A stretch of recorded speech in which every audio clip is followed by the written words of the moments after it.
Alors, je m'appelle Martin Champoux, député de Drummond pour le Bloc québécois. Je suis également vice-président du Comité permanent du patrimoine canadien et porte-parole du Bloc québécois pour les questions touchant la laïcité, les valeurs québécoises et le vivre ensemble.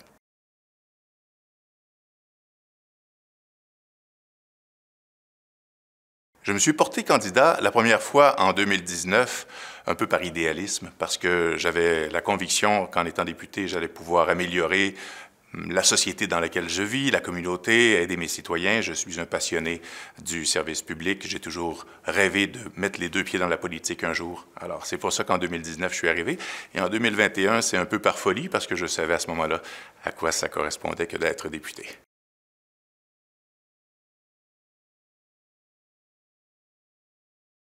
Je dirais que la plus grande fierté que je ressens comme député, c'est celle de sentir vraiment qu'on fait une différence auprès des citoyens.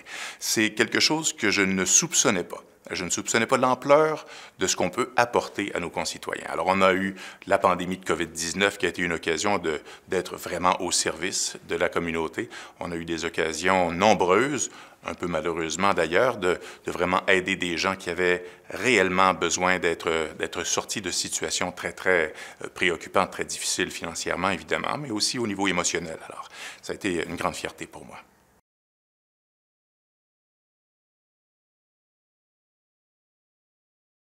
L'excitation du travail parlementaire, si on parle des semaines où on est à Ottawa, au Parlement, alors c'est une frénésie extraordinaire. Il y a toujours des dossiers excitants, il y a toujours plein de surprises dans l'actualité politique. Alors on est toujours un peu confronté avec l'actualité politique, donc ça me stimule beaucoup.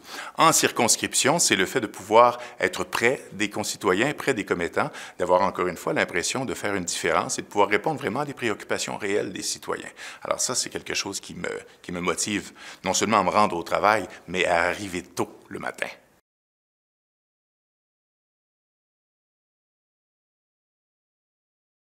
Après mon élection comme député, j'ai tout de suite été nommé sur le Comité permanent du patrimoine et je ne connaissais pas vraiment l'ampleur du travail que ça représentait d'être sur les comités. Et puis j'ai réalisé que c'est vraiment le travail en comité qui peaufine, qui améliore, qui rend les projets de loi présentables au public, parce que tous les partis politiques ont l'occasion d'y apporter leur vision. On entend des témoins qui viennent modifier un peu les articles des projets de loi. Alors, le travail en comité, pour moi, ça a été une révélation, parce que j'avais vraiment l'impression de faire un travail concret pour améliorer les projets de loi qui sont votés ensuite à la Chambre des communes.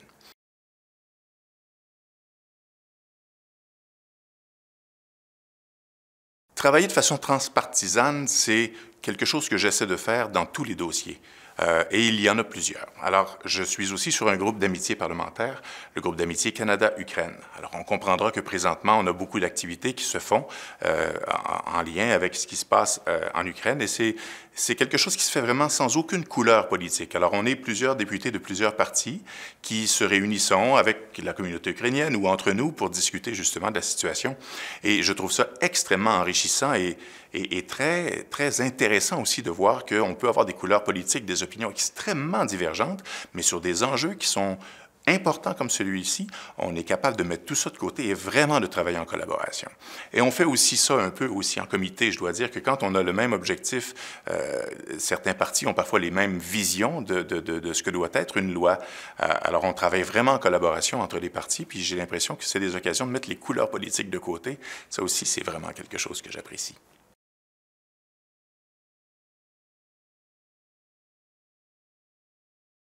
La démocratie, elle est extrêmement vulnérable présentement. Et l'un des grands responsables de ça, à mon avis, ce sont les médias sociaux. Parce que la rigueur de l'information qu'on partage sur les médias sociaux, elle est souvent absente.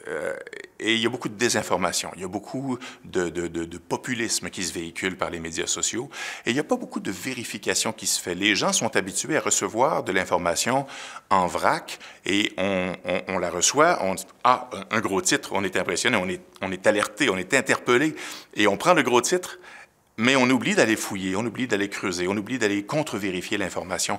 Et ça, c'est le travail que les journalistes traditionnels font depuis toujours. Alors, aller creuser l'information, ramener une information qui soit fiable, On peut critiquer tant qu'on voudra les médias d'information. Je sais que c'est très à la mode ces temps-ci de les critiquer, mais il en reste pas moins que le journalisme, c'est un travail rigoureux qui ne se fait pas avec des manchettes sur les médias sociaux. Alors ça, pour moi, ça met en péril la démocratie parce que l'information est extrêmement importante en démocratie et présentement, ben, c'est un joueur qui manque.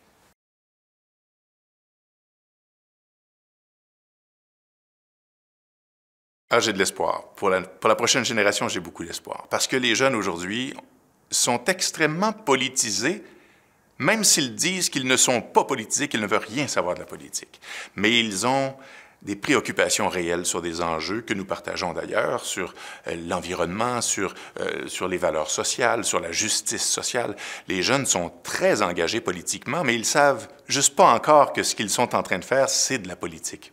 Alors un jour, avec leurs idées, avec leurs convictions, qui vont continuer à mettre de l'avant, ils vont se trouver un véhicule politique qui sera peut-être un parti ou autre chose, mais de voir cette jeunesse-là qui bouillonne d'idées, qui bouillonne d'opinions et d'engagement, bien, ça peut pas faire autrement que de donner espoir pour l'avenir, en espérant qu'on continue d'encourager ces débats de société, puis qu'on continue d'interpeller les jeunes. Moi, je trouve que c'est extrêmement précieux de toujours demander aux jeunes de nous donner leur avis, leur opinion, leur regard sur les enjeux importants de société. Des fois, ça nous, prêtez-moi l'expression, ça nous challenge beaucoup, mais ça nous enrichit terriblement. Moi, j'adore ça.